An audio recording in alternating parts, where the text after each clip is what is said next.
So, why are we talking about this now? Because things have taken an alarming turn for the worse. The so-called anti-monopoly crackdown has wiped $3 trillion off the market value of the country's biggest companies. What is this new 10-point plan that has shaken many businesses to their core? Which sectors are feeling the brunt? Why is China strangling its booming businesses? Will this backfire for Xi Jinping? And what does this mean for the rest of the world? China's crackdown on big tech, e-commerce, social media, the private education industry, showbiz and celebrity culture has been rapid and confusing. In a country of one-party rule, arbitrary crackdowns have been a part of life. But the recent slew of regulatory overhauls are aimed at cementing control and reshaping society. They are causing an upheaval that has been described by experts as a great leap backwards.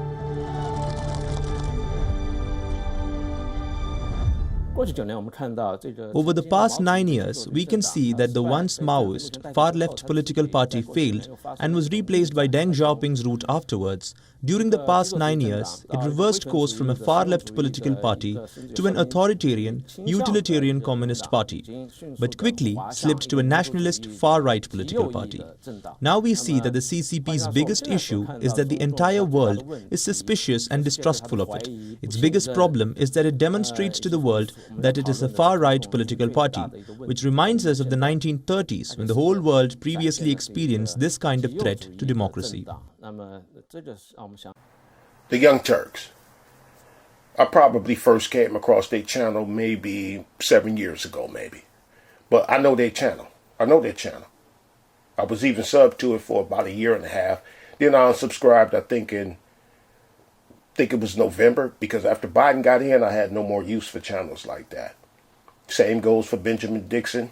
Outlived the use I had for him. Jesse Dollemore. And I even unsubscribed from Roland Martin about 3 months ago, and a few other people. But I know the Young Turks channel, and I know what they don't do, except for those rare occasions. Now, about 1 year or so ago, Anna from the Young Turks, she gave some commentary on the police shooting, and I put a comment on that video where Anna said this.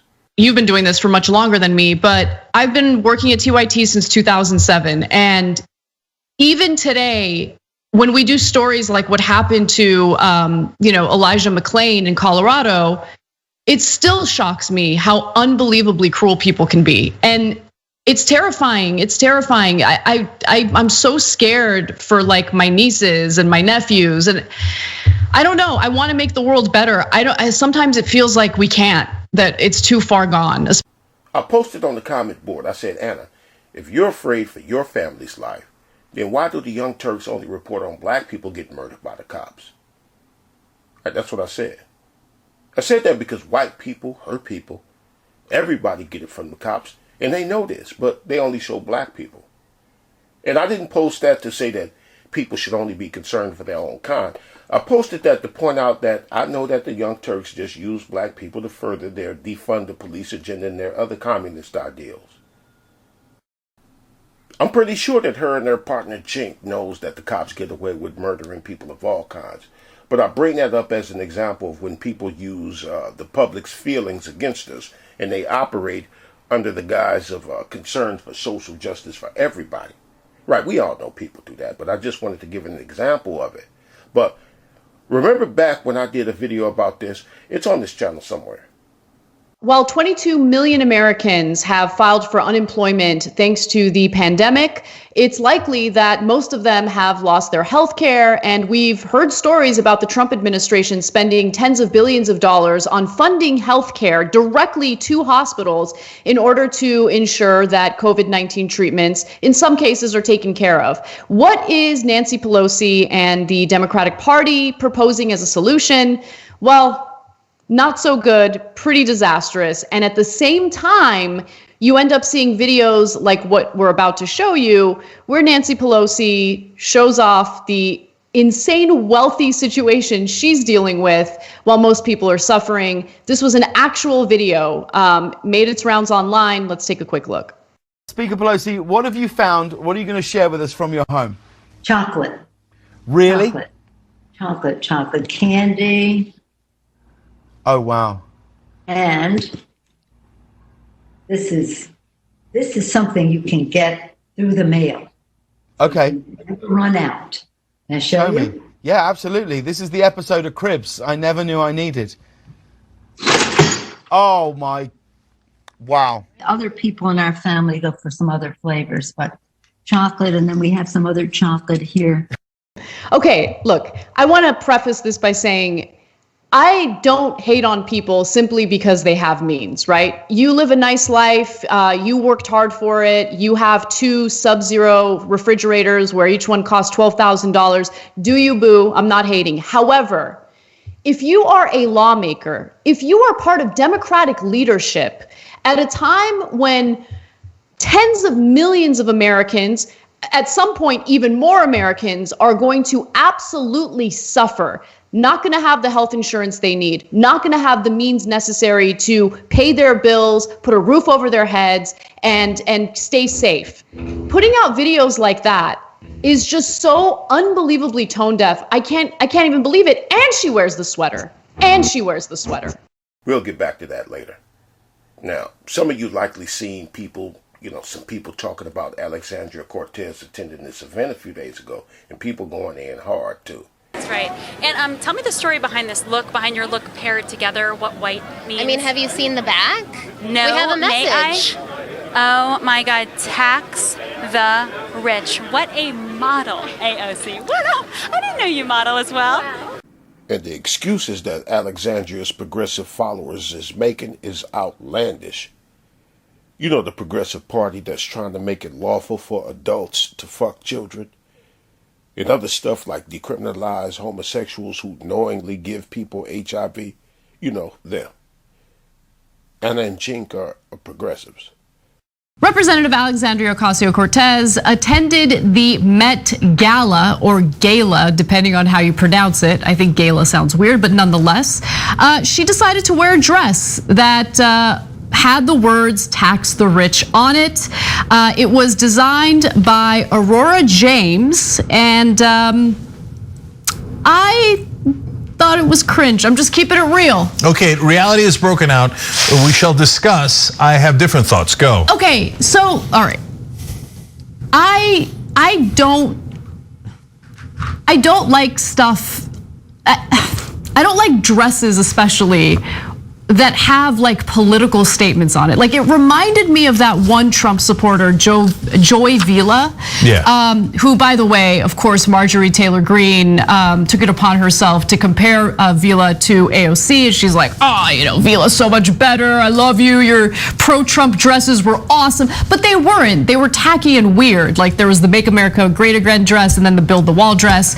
I feel like AOC did this to essentially send a message at an event that's attended by all sorts of like insanely wealthy elite people, right? So it's like, I think that her intent was good. So, but let me explain. So almost on every ground, actually. So first of all, go like the Met Gala. Would I go if I was invited? You call it the Gala? I don't know what I call it. I've never been to a gala or a gala, so I don't really know. But I'll figure it out once I get invited. Okay? I'll settle on what pronunciation. Would I go? I guess, because they invite you, and it's and then your family pressures you. Oh, we're gonna dress up nice, and you should do it. You always look like a bum. This will be a nice moment. My sister loves the Met. She's gonna tell me to go, and I'm gonna go. Right? I would go out of pure curiosity, and I was like, what even is the Met Gala? Like, what's the point? Like, who wants to see a bunch of rich people dressed in costumes? And then I found out it's literally about costumes. Oh, like that is apparently I didn't even know that. Yeah. And I read the articles didn't even mention it. Right. And I think they assume the sophisticated people knows what happens inside the Met Gala, okay? But I don't. Let's keep it real. But it also gets the message out, and that's why I'm in favor of it. So Nancy Pelosi can't have a fancy refrigerator, right? She's flaunting her wealth in front of our faces by showing her ice cream. But one of your progressive leaders, Alexandria Cortez, can attend an event wearing an expensive dress custom made by a rich family where the tickets costed $35,000. Minimum price $35,000. Those were the cheap seats. And to cover Alexandria, you say it was to send a message. Probably like another message like AOC and nobody else at the event were wearing masks, but they scream at other people to wear a mask everywhere. Def, I can't even believe it. And she wears the sweater. Yeah, just pretend it was just this one incident about a dress. That's what people saying. We hating on her dress. Never mind all the other rich people stuff that Alexandria and her other progressive people do. Has it been an obscene amount of... Should you have earned that much money? Yes, I worked very hard for it, and I'm giving it away.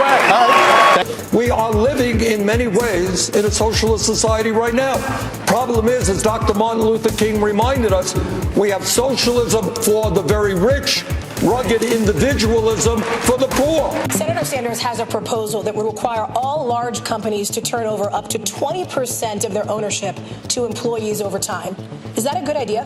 Absolutely not. I can't think of ways that would make it easier for Donald Trump to get reelected than listening to this conversation. This is ridiculous. We're not going to throw out capitalism. We tried that. Other countries tried that. It was called communism, and it just didn't work. You know what, Mr. Bloomberg? It wasn't you who made all that money. Maybe your workers played some role in that as well. And it is important that those workers are able to share the benefits. Also, when we have so many people who go to work every day and they feel not good about their jobs, they feel like cogs in a machine. I want workers to be able to sit on corporate boards as well so they can have some say over what happens to their lives. But here is the point. Let's talk about democratic socialism, not communism, Mr. Bloomberg. That's a cheap shot. Wait a second. Let me finish. When Donald Trump gets $800 million in tax breaks and subsidies to build luxury condominiums, that's socialism for the rich. What a wonderful country we have. The best known socialist in the country happens to be a millionaire with 3 houses. What I miss here? Well, you'll miss that I work in Washington, House 1. That's the first problem. Live in Burlington, House 2. That's good. And like thousands of other Vermonters, I do have a summer camp. Forgive me for that. Yeah, rich people talking about tax the rich and capitalism is the evil of the world. And Bernie Sanders says, forgive me for that. You heard it? He said, forgive me for my richness. And never mind all the other stuff like the two other progressive leaders, like Ayanna Pressley and Rashida Tlaib. Let's just pretend that this is all about people not liking her dress because it was ugly. So what kind of squad is this? The real estate squad? How's everybody doing? My name is Anthony Brian Logan, and today I bring you yet another example of liberal Democrat hypocrisy. And I understand it's kind of redundant to say liberal Democrat hypocrisy. They kind of go hand in hand like peanut butter and jelly, hot dogs and hamburgers on Independence Day. I understand, but this story is too good to just dismiss as regular liberal Democrat hypocrisy. You guys may know who the Squad is, and if you don't know, I'll give you a brief rundown. The Squad are a group of 4 women, super woke, who push really so-called progressive, far leftist ideology. And they include AOC, Alexandria Ocasio-Cortez. She's the de facto ringleader. You also have Ilhan Omar, Ayanna Pressley, and Rashida Tlaib. And the Squad, who I mentioned earlier, are big proponents of quote-unquote canceling rent. They wanted to pass a bill to legislate to cancel rent nationwide. The CDC thing was not actual legislation. It was just, a decree. They said, okay, no more rent. That expired on July 31st and has not been extended, at least not from the federales. On the state level it has, but not from the federales. However, a lot of states have extended it thanks in large part to people like the Squad advocating for canceling rent, no more rent throughout the entirety of this pandemic. and who knows how long it's going to be. However, we got to get to the hypocrisy here. Rashida Tlaib and Ayanna Pressley both disclosed that they had like a total of $50,000 between the two of them in rental property income in 2020. Okay, now Ayanna Pressley's husband has a house in Boston that they rent out, and Rashida Tlaib, I think she may own it, or her husband or somebody. They have rental property in Detroit.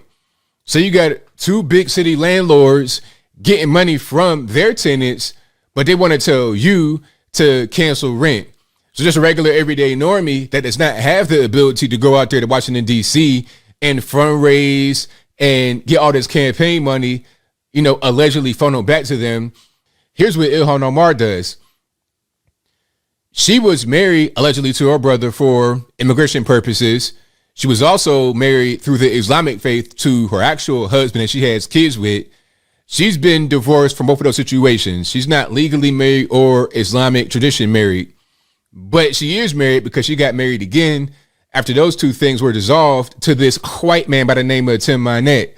And the reason why I point out his race is because the squad are some of the same ones that say white men are the biggest terror threat in the U.S. Meanwhile, you laid up with a white man, not just Ilhan Omar, who's from Somalia, but also Alexandria Ocasio-Cortez, who's Puerto Rican. But I won't go down that road, so I digress. The whole point is that Ilhan Omar is married to this guy by the name of Tim Minette, who was a consultant. And before she got married to him, she was giving him a lot of her campaign money to do just, I'm not sure what kind of tasks she had the guy doing. But according to a report, 70% of her campaign money went to him. Then she gets married to him.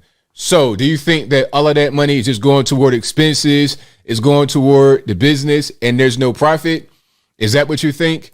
But the whole point is they can afford to say, hey, cancel rent and paint landlords as some kind of, you know, some kind of leech upon society, some kind of immoral thing while they collect rent money. Because if the rent gets quote unquote canceled, they have other means to make money. Been telling other landlords that they don't need to be collecting rent during this pandemic while they themselves been collecting rent. The progressives' claim and mantra has been that the landlords are evil. I've heard this. While their leaders engage in it all. Defund the police while they themselves use the police to protect them, and all kind of other stuff that they do. They engage in it all. There are many, many more examples that reveal the true intentions of this phony anti-establishment movement. And not just from the big shots like the Young Turks and Alexandria and them, nah. Right? Like about 3 months ago, Don Gordito uploaded something about a lady I never heard of. Her name is Nicolul. So I go looking around and I watched a few videos about her. And she's basically one of these anti-capitalist people who they're saying bought a $2 million apartment. So apparently she was on this campaign about how evil rich people are, but then she turns around and flaunts an apartment in the face of the people who gave her that money because they believed that she was sincere. But she went straight out and did what rich people are known to do. But the videos I watched on her, some were her compadres making excuses for her, and the excuses I heard from Nicolo's fellow fake anti-capitalists were ridiculous. Like this one dude, right? But before I play it for you, before I play you one of these excuses, let me read you one of the excuses somebody made on the comment board of the excuse maker, and there are a lot of these. Somebody named Exaro says, capitalists have done a brilliant job at convincing the public that millionaires are just as rich as billionaires. See that? In other words, he was saying, it's not like she's a billionaire, leave her alone. But here, let me read you another one. Comments like the one I just read were all over the place, but everybody wasn't going for it though on this comment board. Brett Boggs, he says, he was talking about the guy, the clip I'm about to play. Brett Boggs, he says, the mental gymnastics this guy does is insane. 100% deserves a gold medal. Before I play this clip, There's a word to describe what this dude did to cover for his fake anti-establishment buddy. And he got on the Bernie Sanders shirt. I forget what the word is, but there is a word for it. But what he did is like, I'm looking at somebody, maybe a relative or somebody, stuffing their face, and I say, hey, you know, maybe you shouldn't be eating like that. And they say, oh, so I'm not supposed to eat? What do you want me to do, starve to death? I'm a human being supposed to eat food. You know that, right? I forget what that's called. Oh, that's it. Oh, dude, L's all around. Imagine, oh my God. Oh, Jesus Christ. Oh, fuck. Imagine paying $2 million for anything in Dallas and it's not a fucking compound. No, there's no way this is actually $2 million. I don't believe that. I think that's a clickbait. This is like, I feel like this is in Texas. You could get a $2,000 a month apartment. And you guys can follow me to the east wing of the house, of course. We're gonna pass by our little walking area here, living room area. All right, we're gonna come into my bedroom. All right, so first here we have... Okay, the apartment it looks a lot more spacious when you get to the bedroom. Maybe that's why it's expensive, because it's like a really nice view and shit like that. People care about stuff like that. I don't give a fuck. So, bro, I swear to God, people are trying to make this into a thing. Now that I've actually watched the video, I'm like, really? This is what you're mad that she like, wait, did she buy this apartment? Like, you should be laughing that if she actually bought this for $2 million, you should be laughing at the fact that she made such a terrible purchase. If she actually bought it for $2 million. Imagine having shelter while simultaneously being a, like, you know, social democrat or democratic socialist. Like, obviously you're fucking a hypocrite. Of course, none of the people criticizing her have the deed to a factory or own capital beyond a 1991 Honda Civic that was a hand-me-down from their parents, and that's not private. That's just personal property. It's the asset that you have. Barely an asset, really. So you are the hypocrites with that same metric or with that same kind of energy that you would put into defending capitalism. There's a pretty wide gap between living in filth and buying a supposed $2 million apartment and making a YouTube video about it. Why? Why not? Why? This is like not even a fucking aggressive apartment. This is like a nice apartment. Like what's the level of wealth where it's unacceptable for you to be like living in a situation? Like what should someone who's a leftist in their living situation look like? And then this is the bathroom. It has a view of how high we are, because it reminds me that we're one earthquake away from death. This likes her because she's a hypocrite for having money and also being a Bernie supporter? Yeah, I don't understand. Like, I mean, I do understand. Of course, if you say you've ever liked Bernie Sanders, that means you have to live in filth. See? Oh, she's supposed to live in filth? He said because they're anti-capitalist, that don't mean that they're supposed to live in filth.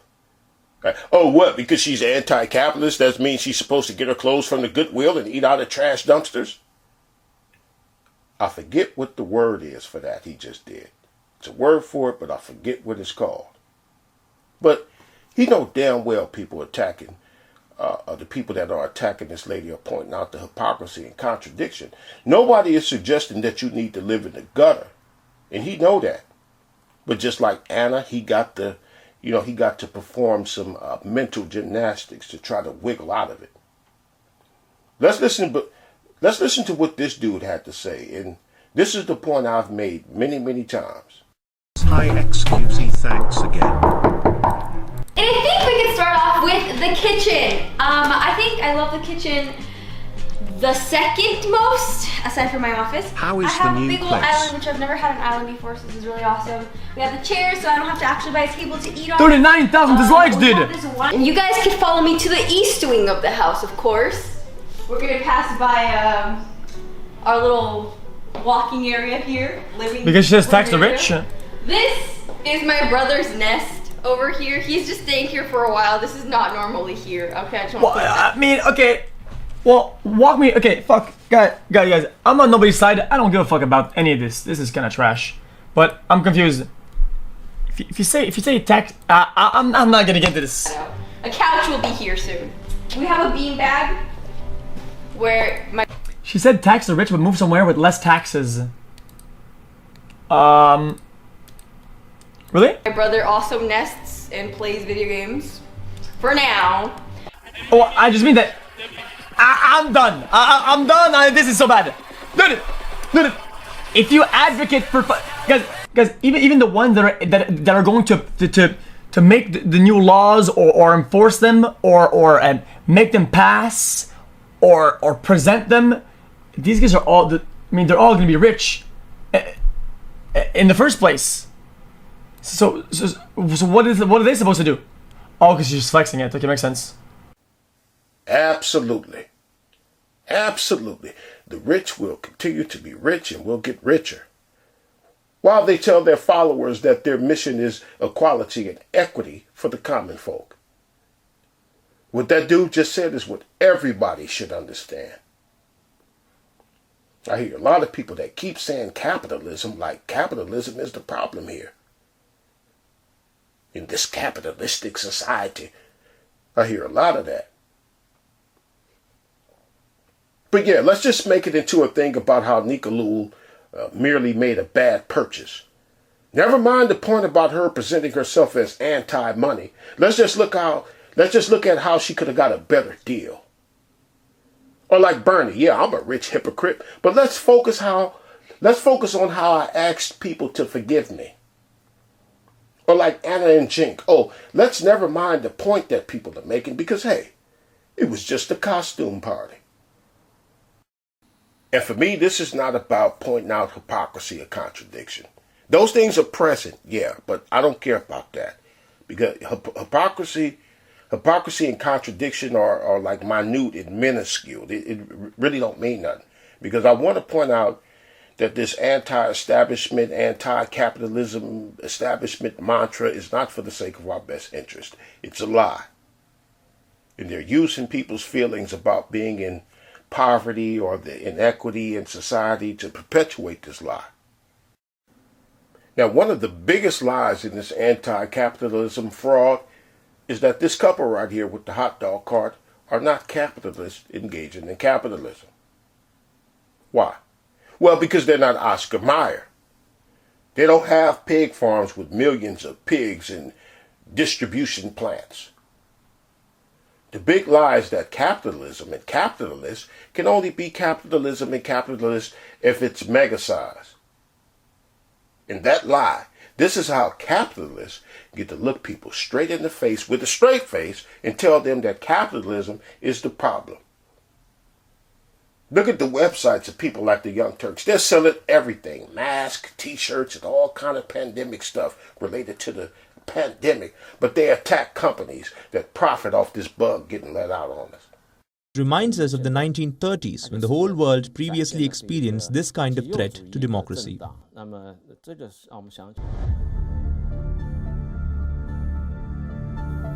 This is the 1 billion plus user payment app Alipay. Owned by Jack Ma's Ant Group, it was launched in 2004.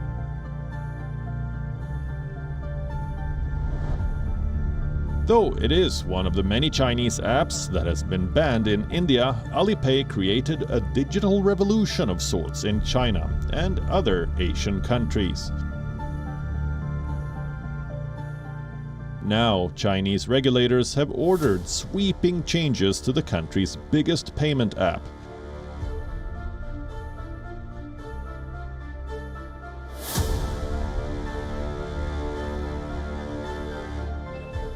Beijing plans to break up Alipay and create a separate app for the fintech giants' loans and credit businesses.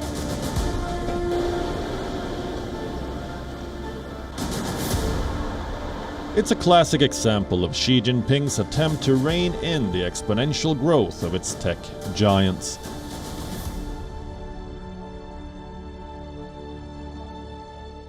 According to reports, Ant Group will turn over user data, underpinning loan decisions to a new credit scoring joint venture that will be partly state-owned. With this move, state-backed firms are set to take a sizable stake in Ant's credit scoring joint venture. Clearly, Beijing's ruthless dismemberment of Jack Ma's corporate empire continues. Not too long ago, Jack Ma was the richest man in China. the creator of Alibaba, China's largest tech company, and the Ant Group, the largest fintech company in the world. Alibaba was worth more than any US company except for Google, Apple, and Amazon. Between October 2020 and January 2021, reports of Jack Ma's disappearance from public life made headlines across the globe. His disappearance was said to have been connected to a speech given at the annual People's Bank of China Financial Markets Forum, in which the outspoken billionaire criticized China's regulators and banks and accused them of stifling innovation. So many pickpockets today in Hong Kong. In November 2020, Ma was set to launch the biggest IPO in human history. Regulators pulled the plug on the record $37 billion stock market launch. Beijing killed the deal. Ever since the suspension of Ant Group's IPO, Beijing has embarked on an unprecedented clampdown of its technology sector. It claims these are aimed at breaking monopolies and strengthening data security. Ant Group, that had reached private sector superpower status, was forced to restructure. Jack Ma has all but disappeared from public view. Beijing has taught him a lesson. And no matter what kind of system it is, socialist, communist, republic, or whatever, it would never get rid of the dynamics that we describe as rich, poor, and middle class. Even the poorest of the poor still have a poor, rich, and middle class even amongst themselves. That even goes on in jail. And yeah, I've been there more than a few times, and we engage in classism even behind bars. So this anti-capitalism thing might even go against human nature. And even go against nature. Because animals out in the wild establish themselves over one another. Of course, none of the people criticizing her have the deed to a factory or own capital beyond a 1991 Honda Civic that was a hand-me-down from their parents, and that's not private. That's just personal property. It's an asset that you have. Barely an asset, really. About the hot dogs. Back to that. Not being Oscar Mayer. Heard how he said, it's not like you own the deed to a factory. That's what I mean about the lie that capitalism and capitalist could only mean that someone or something is mega-sized. Like some months ago. Some of y'all remember some months ago when I said that line of reasoning is like saying that this baby is not an elephant because it's not as big as this one. And the insult to people's intelligence, he said, that's not personal property, it's private property. Beyond a 1991 Honda Civic that was a hand-me-down from their parents, and that's not private. That's just personal property. It's an asset that you have. Barely an asset, really. Private property ain't personal property.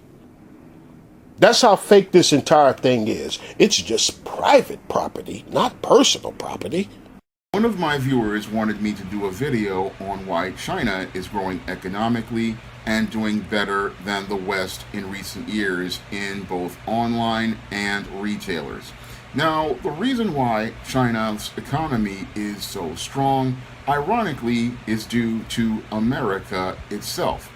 Unfortunately, many of the manufacturers here in America, they got extremely greedy, and because they got greedy, they did not want to go out here and give union workers the raises that they demanded, and they did not want to give them the safer working conditions they wanted to have in the workplace. So many of your manufacturers here in America, they did not want to go out here and work with American unions, and they did not want to pay the high wages that American workers were receiving at the time, because a kid out of high school at 18 years old up until about the late 80s or early 90s when the 1991 recession hit could easily make $20 an hour just out of high school at one of these factories, and they could practically go out here and buy a home by the time they turned 22 years old. So these jobs paid exceptionally well. So manufacturing made for a very strong American economy. Unfortunately, many in America at the top, they were just not thinking about the big picture. All they were upset about were the wages that they were paying these union workers, and they wanted to find a way to get cheaper labor. Now, they first tried to get cheaper labor by recruiting women into the workplace, but still the costs were still too high for many of these manufacturers. So many of these manufacturers of your cars, your computers, your furniture, and many other durable goods, what they wanted to do was find a way to get the cheapest labor, and the cheapest way to get cheap labor was to go out here and find workers from overseas. But in order to get those workers from overseas, what they needed to do was make a deal with the government. And your communist government of China wanted to go out here and get a deal in order to build their economy. So this is why Richard Nixon made this deal. And as a result of him making that deal, we saw many manufacturers of tangible and durable goods take their plants out of the United States as the United States decided to transition from a manufacturing-based economy to a service and consumer-based economy. Now, the goal here was to make the United States a place where the consumers would buy the imported goods, and the wealthy at the top would go out here and profit at the expense of the cheap labor that they got from those people overseas. So they wanted to go out here and erode the whole manufacturing base here in America by laying off almost all of the union workers, and then go out here and hire the cheap Chinese labor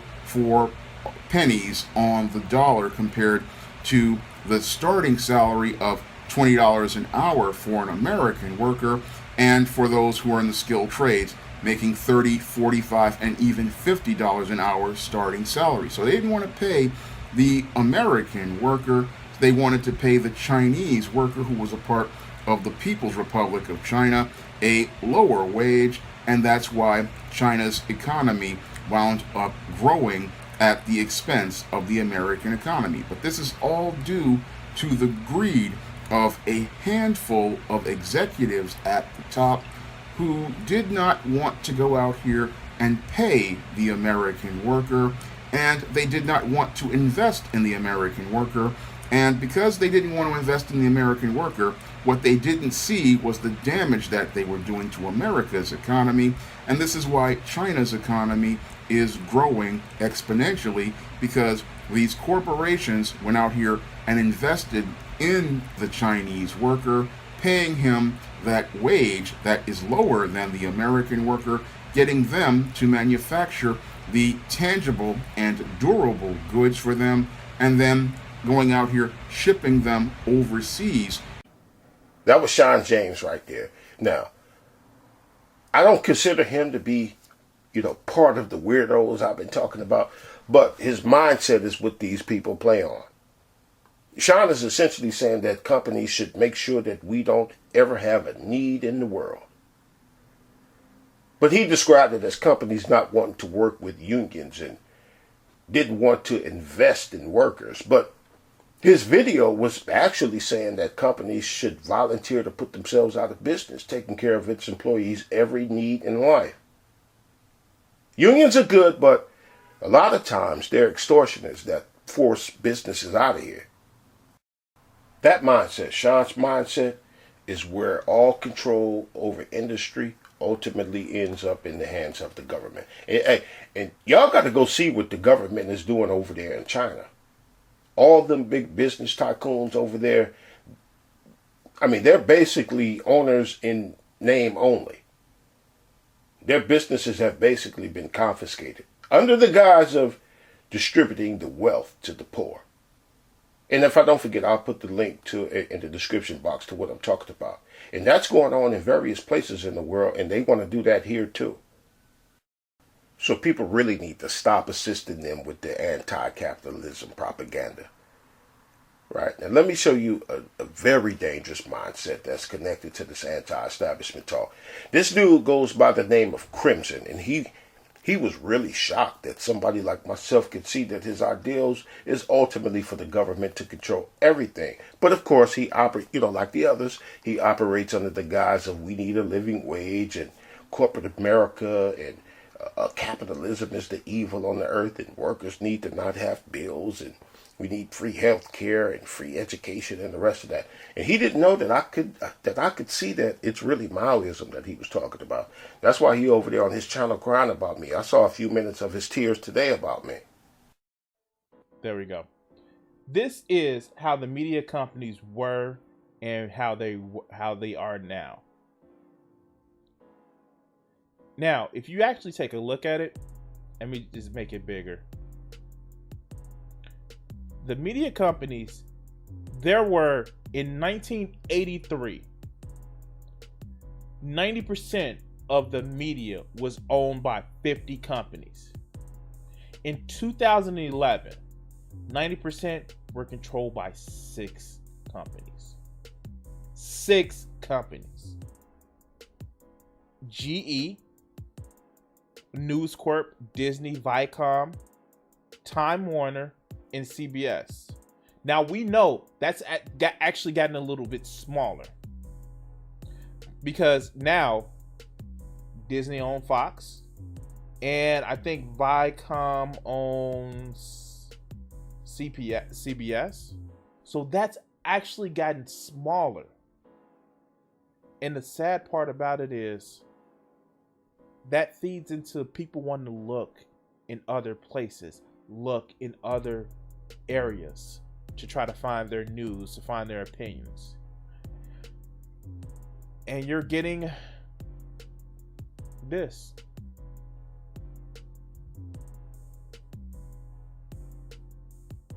Now, I'm not to say that it's not to say that Disney Fox Studios. Now, that's not to say that you shouldn't look outside of the mainstream media to find information. I'm not a news program. I'm commentary. But there's some great news companies outside of the mainstream media. But you have to know how to vet this. And that's the thing. A lot of people don't know how to vet information. And it's leading to awkward, if any, discussions around those holiday dinner tables. I don't know. It's time to stop trying to get our news sources from different places and leading to different realities. But what can you do? Danger. Did you hear what he said? You heard him. Did you hear what he said? We should only have options provided to us by mainstream media to choose from. But this is the anti-corporate America guy. And it's not just him. All of them are like that. They speak all this anti-establishment talk, but when you listen close to them and you look at their actions, they want establishment to control over people. This is what all the censorship is about, that mindset that you heard from Crimson. Thought police that makes sure that we can only think as we're told to think. They're even concerned with what people talk about at their dinner tables. You heard him. And he said that it's sad that people got options to look outside of mainstream for news. He was propping up the corporations that he says he's against in that video. And look at the apps that's on the screen. He uses those to promote himself. All corporate capitalist establishment companies. I'm about to get out of here after this next clip I'm going to play. And on the comment board of this video, there was a dude named Charles. And this is what he said in response to the video. I'm going to show you the clip in a second. But this is what he posted on the comment board. He said, capitalism kills, and unchecked capitalism kills quickly.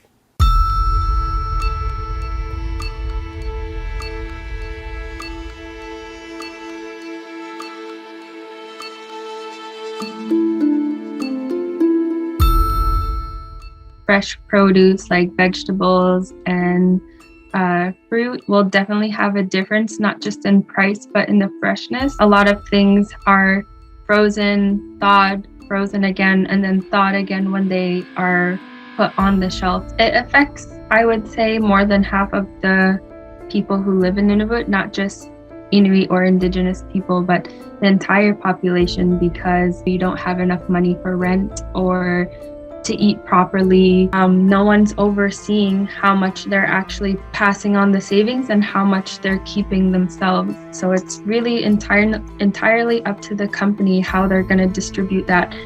Me and Charles went back and forth on the comment board, and a few other people joined in with him on his side. And what they were doing, because they couldn't reasonably blame capitalism for what humans are known to do, no matter what society, what they did instead was try to tug on my heartstrings by talking about how many poor people there are and homelessness and how Elon Musk can make $16 million a day. So I eventually asked him, because we were going back and forth for a minute, I eventually asked him, did Jeffrey Dahmer murder and eat those people because of capitalism or because he was a capitalist? And Charles and a few others pretended to not know what I was saying. One person named Priscilla asked me, what does Jeffrey Dahmer have to do with capitalism? And I told her that I don't recall bringing him up because of capitalism. But anyway, these people were just playing dumb. Just like Crimson and the rest do when I point out that people will fuck people and will continue to do it even if you get rid of capitalism. People will continue to do that if you get rid of capitalism or not.